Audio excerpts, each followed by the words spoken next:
रात के 11 बजे सुनसान सड़क पर एक बाइक रात के सन्नाटे को चिढ़ती चले जा रही थी। दो दोस्त रोहन और मुकेश अपने दोस्त मोहित के घर जा रहे थे। रोहन और मुकेश आज पूरे 2 साल बाद अपने दोस्त मोहित से मिलने जा रहे थे। तभी रोहन मुकेश से बोलता है, यार अपने शहर में तो कुछ भी नहीं बदला। फिर मुकेश ने कहा, हाँ यार तूने सही कहा। यही सब बात करते दोनों चले जा रहे थे। तभी मुकेश ने कहा, यार रोहन रात हो गई है, मैं तो कहता हूं वो कब्रिस्तान वाली रोड से मत चलियो यार। फिर रोहन ने कहा, क्यों भाई तुझे डर लगता है क्या? अरे डर मत, मैं हूं ना तेरे साथ। फिर रोहन की बात सुनकर मुकेश बोलता है, ना यार डर की बात नहीं है, तुझे तो पता ही है वो कब्रिस्तान कितना श्रापित है। रोहन निडर लड़का था, इसलिए मुकेश की बात सुनकर रोहन बोलता है, अरे भाई तू कैसी बात कर रहा है, मैं तो उसी रास्ते से ही जाऊंगा, उस रास्ते से टाइम कम लगेगा। मुकेश जनता था, रोहन बहुत जिद्दी है, वो नहीं मानेगा, इसलिए मुकेश कुछ नहीं बोलता। और फिर उसके बाद रोहन उसी रास्ते से अपनी बाइक ले जाने लगता है। ये दोनों कुछ ही आगे गए थे, तभी इनकी बाइक झटके देने लगती है। तभी मुकेश कहता है, अरे क्या कर रहा है, सही से चला भाई। फिर रोहन बोलता है, अरे भाई मैं तो सही से ही चला रहा हूं, पर पता नहीं इस बाइक में क्या हो गया है। रोहन ने इतना ही कहा था कि इनकी बाइक झटके देते देते थोड़ा आगे जाकर बंद हो जाती है। बाइक बंद होते ही रोहन बोलता है, अरे ये बाइक कैसे बंद हो गई? फिर मुकेश कहता है, अरे यार बंद हो गई तो क्या फिर से स्टार्ट कर। मुकेश के इतना बोलते ही रोहन बाइक फिर से स्टार्ट करने की कोशिश करने लगता है, पर बाइक स्टार्ट नहीं होती। तभी मुकेश ने एक ऐसी चीज देख लेता है जिसे देखकर मुकेश बस उसे ही देखे जा रहा था।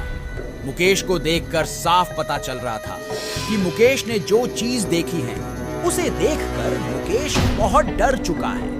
तभी रोहन की नजर मुकेश पर पड़ी तो उसे ऐसे डरे हुए देखकर रोहन बोलता है, अरे अब तुझे क्या हो गया? पर मुकेश कुछ नहीं बोलता, बस अपनी उंगली से इशारा करते हुए दिखता है। जिस तरफ मुकेश की उंगली थी उस ही दिशा में रोहन जैसे ही देखता है तो उसे दिखता है कि उनकी बाइक और कहीं नहीं बल्कि उस ही कब्रिस्तान के गेट के आगे खराब हुई थी। पर रोहन एक निडर लड़का था, इसलिए वो मुकेश से बोलता है, अरे भाई तू डर क्यों रहा है? बाइक इतने समय से घर में ही खड़ी थी, इसलिए बाइक बंद हो गई। और यार तू अब बाइक से नीचे उतर, पहले कोई मैकेनिक देखते हैं। रोहन ने इतना ही कहा था। तभी मुकेश बोलता है, यार वो देख मैकेनिक की दुकान। रोहन जैसे ही उस तरफ देखता तो उसे दिखता है एक छोटी सी झोपड़ी बनी थी जिसमें एक पीला वाला बल्ब टंगा था और उसमें 45-50 साल का आदमी बैठा था। फिर उसके बाद वो दोनों अपनी बाइक उस मैकेनिक के पास ले जाते हैं और रोहन बोलता है, अरे काका देखना तो हमारी बाइक अचानक बंद हो गई, देखना तो इसमें क्या हो गया है। रोहन की बात सुनकर वो मैकेनिक उनकी तरफ देखा है और बोलता है, अच्छा बेटा तुम कुछ देर यही बैठो, मैं अभी देखता हूं इसमें क्या हुआ है। इतना बोलकर वो आदमी बाइक ठीक करने लगता है और रोहन और मुकेश अब भी वहां बैठे ही थे। तभी रोहन बोलता है, यार तू यही बैठ, मैं अभी एक नंबर करके आया। इतना बोलकर रोहन थोड़ा ही आगे जाकर टॉयलेट करने लगता है और जैसे रोहन एक नंबर करके पीछे मोड़ता है वो देखता है उसके पीछे एक आदमी खड़ा था और वो उसे ही देखे जा रहा था। रोहन को ये देखकर बड़ा अजीब लगता, पर तभी वो आदमी उससे बोलता है, वो जो लड़का जो वहां बैठा है वो तुम्हारा दोस्त है ना? फिर रोहन जवाब देते हुए बोलता है, हाँ है तो। फिर वो आदमी बोलता है, पर तुम्हारा वो दोस्त उस फटी हुई और बंद झोपड़ी के पास बैठकर क्या कर रहा है? रोहन उसकी बात सुनकर बोलता है, बंद झोपड़ी। अरे, इनता बोलकर रोहन पीछे मोड़ता है, चुप हो जाता है, क्योंकि वो देखता है जो मैकेनिक अभी उनकी बाइक ठीक कर रहा था वो अब वहां नहीं है और उसकी दुकान भी बंद थी और मुकेश अभी भी वहीं बैठा था। यह देखकर रोहन बोलता है, ये मैकेनिक इतनी जल्दी कहां गया और इसने अपनी दुकान भी इतनी जल्दी कैसे बंद कर दी? इतना बोलकर रोहन जैसे ही पीछे मोड़ता है तो वो देखता है जो आदमी अभी तक उसके पास खड़ा था वो आदमी भी अब वहां नहीं था। उस आदमी को वहां ना देखकर रोहन बड़ी ही हैरानी के साथ बोलता है, अरे ये आदमी कहां गया? अभी तो यही था। रोहन वैसे तो कभी डरता नहीं था, पर आज जो कुछ भी उसने अभी देखा तो उसे देखकर अब वो भी डरने लगा था। फिर उसके बाद रोहन बिना टाइम गवाए मुकेश के जाता है और बोलता है, भाई उठ, जल्दी उठ और अभी यहां से चल। फिर मुकेश बोलता है, पर क्यों भाई? गाड़ी तो अभी ठीक होने ही वाली है। मुकेश के इतना बोलने के तुरंत बाद एक आवाज और आती है, अरे क्या हुआ बेटा? आपकी बाइक बस ठीक होने ही वाली है। ये और किसी की आवाज नहीं बल्कि उसी मैकेनिक की आवाज थी। रोहन जैसे ही अपना सर ऊपर करके देखता है तो उसे दिखता है वो मैकेनिक वहीं खड़ा था और उसकी दुकान भी खुली हुई थी। रोहन यही सोच रहा था कि ये कैसे हो सकता है? अभी तो यहां कोई नहीं था। यह सब हो क्या रहा है? यही सब रोहन सोच ही रहा था। तभी मुकेश बोलता है, अरे तुझे हुआ क्या है? तू बोलगा भी कुछ। पर रोहन यही सोच रहा था, मुकेश को कैसे बताऊं कि उसके पिछले 10 मिनट में उसके साथ क्या क्या हुआ। पर थोड़ा सोचने के बाद रोहन बोलता है, मुकेश तू मेरे साथ 1 मिनट के लिए थोड़ा इधर तो आ।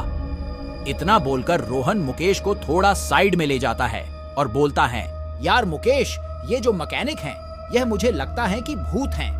मुकेश रोहन की बात सुनकर हंसने लगता है और हंसते हुए ही कहता है, माना मैं भूत से डरता, पर इतना भी नहीं कि तू जो कुछ भी बोले मैं उसको मान लूं। चल अब मजाक बंद कर और चल अब गाड़ी के पास ही बैठते हैं। फिर रोहन बोलता है, रुक भाई। फिर उसके बाद रोहन उसे सारी बात बताता है जो उसके साथ पिछले 10 मिनट में हुई थी। फिर मुकेश रोहन की बात सुनकर बोलता है, यार तुझे कोई वहम हुआ होगा। इतना बोलकर वो वापस गाड़ी के पास जाने लगता है। मुकेश ने रोहन की बात को मजाक में ले लिया था, इसलिए वो दोनों वहीं अपनी गाड़ी के पास ही आकर बैठ जाते हैं। पर तभी वो मैकेनिक अपनी गंभीर आवाज में बोलता है, बाबू साहब, क्या आपने यह अभी तक ये नहीं सोचा? एक सुनसान सड़क है और आसपास कोई दुकान नहीं है। बस कब्रिस्तान के गेट के सामने एक मैकेनिक की दुकान है और बगल में जंगल भी है और उसने तभी भी रात के 12 बजे तक अपनी दुकान खोल रखी है। वो दोनों कुछ नहीं बोलते, बस एक दूसरे को देखते हैं और उस मैकेनिक की बात सुनते रहते। फिर वो मैकेनिक अपनी बात को जारी रखते हुए कहता है, मैं आपकी बाइक ठीक तो कर दूंगा, पर उसके मैं कोई पैसे नहीं लूंगा। फिर मुकेश ने झिझकते हुए कहा, पर क्यों? फिर वो मैकेनिक मुस्कुराते हुए बोला, पैसे नहीं लेता और मुझे पैसे भी नहीं चाहिए। मुझे तुम दोनों की जान चाहिए। यह सुनकर दोनों हके बके रह गए और दोनों अब ना आऊं देखते, न तो दोनों वहां से तुरंत उठ के भागने लगते हैं। दोनों लगातार भागे ही जा रहे थे, पर वो कब्रिस्तान की दीवार पार नहीं कर पा रहे थे, यानी वो कब्रिस्तान से आगे नहीं जा पा रहे थे। दोनों को अब भागते भागते लगभग आधा घंटा हो गया था और दोनों की सांस भी फूलने लगी थी। पर तभी दोनों अचानक रुक जाते हैं और वो दोनों देखते हैं आगे उसी मैकेनिक की दुकान थी और वही कब्रिस्तान का गेट था, यानी वो दोनों भागते भागते वही वापस आ गए थे। फिर तभी वो दोनों देखते हैं कि वो मैकेनिक अभी भी उन्हें ही देखकर मुस्कुरा रहा था, मानो वो यह कह रहा हो कि तुम अब कहीं नहीं जा सकते। दोनों सोच ही रहे थे वो क्या करें। तभी रोहन मुकेश को जंगल की ओर भागने को बोलता है। फिर उसके बाद दोनों जंगल की ओर भागने लगते हैं और दोनों भागते भागते अब जंगल के काफी अंदर आ गए थे। तभी दोनों को किसी औरत के रोने की आवाज सुनाई आती है। आवाज सुनकर दोनों पहले एक ही जगह पर रुक जाते हैं। फिर दोनों जिस ओर से रोने की आवाज आ रही थी उसी ओर जाने लगते हैं। पर थोड़ा ही आगे जाकर वो दोनों देखते हैं एक औरत उनसे थोड़ी ही दूर पर बैठी अपने सर को नीचे की ओर करे रो रही थी। पर रोहन को पता नहीं क्या होता है। वो उसी औरत के पास जाने लगता है। मुकेश उसे रोकना तो चाहता था पर वो कुछ नहीं बोलता और वो भी उसके साथ ही वहीं जाने लगता है। फिर उसके बाद रोहन उस औरत के पास जाता है और बोलता है, अरे सुनिए, कौन हैं आप और इतनी रात को यहाँ क्या कर रही हैं? पर वो औरत रोहन की बात का कुछ जवाब नहीं देती, जैसे उसने रोहन की बात सुनी ही ना हो। फिर रोहन अपने हाथ से उस औरत को टच करते हुए एक बार फिर से बोलता है, अरे कौन हैं आप और आप रो क्यों रही हैं? इस बार वो उनकी बात सुन लेती हैं और वो अचानक से अपना रोना रोक कर बोलती हैं, उसने मेरे पति को मार दिया। बस इतना बोलकर वो औरत फिर से रोने लगती है। फिर मुकेश डरते डरते बोलता है, किसने तुम्हारे पति को मार दिया? फिर वो औरत अपनी गंभीर आवाज में बोलती है, उसने मेरे पति से अपनी गाड़ी ठीक कराई और जब मेरे पति ने उससे पैसे मांगे तो उसने मेरे पति को मार दिया और अब हम सबकी गाड़ी ठीक तो करते हैं पर पैसे नहीं लेते। इतना बोलकर वो औरत चुप हो जाती है। पर यह सुनकर उन दोनों के होश उठ जाते हैं और तभी वो औरत अचानक से अपना सर ऊपर करती है और उन दोनों की तरफ जैसे देखती है। और जैसे ही वो दोनों उस औरत का चेहरा देखते तो उनका दिल अपनी दुगनी रफ्तार से धड़कने लगता है, क्योंकि उस औरत का चेहरा पूरा सफेद पड़ा हुआ था, जैसे उसके शरीर में खून की एक बूंद भी ना हो। फिर वो औरत इन दोनों की तरफ देखती और बोलती है, अब तुमने हमसे अपनी बाइक ठीक कराई है, अब तुम्हें मरना होगा, क्योंकि तुम भी पैसे नहीं देते और मेरे पति को मार देते।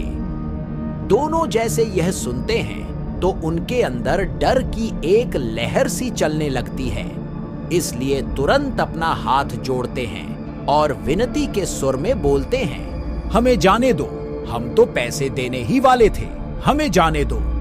तभी उनके पीछे से एक आवाज आती है, बाइक ठीक हो गई बाबू साहेब। आवाज सुनकर दोनों जैसे ही अपने पीछे देखते हैं तो वो मैकेनिक उनके पीछे ही खड़ा था और वो मैकेनिक फिर बोलता है, आपकी बाइक ठीक हो गई।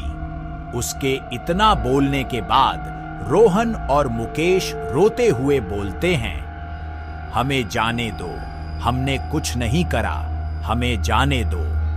पर उनकी बात सुनकर वो मैकेनिक बोलता है, कुछ करने के लिए तुम बचोगे कब? इतना बोलकर वो उनके पास आने लगता है और वो जितना पास जा रहा था वो मैकेनिक उतना ही भयंकर होते जा रहा था, यानी उसका चेहरा सफेद हो गया था और उसकी एक आंख से खून आने लगा था। और तभी उस औरत के रोने की आवाज भी बढ़ने लगी है। उसकी आवाज इतनी तेज हो रही थी कि अब रोहन और मुकेश के कान में चुभ रही थी और देखते ही देखते रोहन और मुकेश के कान से खून आने लगा था। फिर उसके बाद मैकेनिक भी उनके एकदम पास आ जाता है, पर वो दोनों कुछ नहीं कर पा रहे थे। उन दोनों को ऐसा लग रहा था जैसे उनके ऊपर लाखों चींटियां छोड़ दी हों और वो सब चींटियां एक साथ उन्हें काट रही हों। वो दोनों कुछ कर पाते उससे पहले ही उस मैकेनिक ने रोहन की दोनों आंखें निकाल ली थी।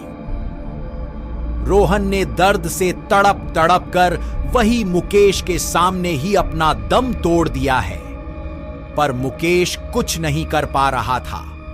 और तभी वो मैकेनिक उसकी ही तरफ देखने लगा है और देखते ही देखते मैकेनिक ने मुकेश की भी दोनों आंखें निकाल दी और मुकेश ने भी यही तड़प तड़प कर अपना दम तोड़ देता है। कहते हैं आज भी उस कब्रिस्तान के गेट के आगे वही मैकेनिक रात को अपनी दुकान खोलता है और वो अभी भी गाड़ी ठीक करने के पैसे भी नहीं लेता। क्या आपको भी अपनी गाड़ी फ्री में ठीक करानी है? आप हमें कमेंट्स करके जरूर बताएं। साथ ही अगर हमारे चैनल पर नए हो तो चैनल को सब्सक्राइब जरूर करें। अपना बहुमूल्य समय देने के लिए धन्यवाद।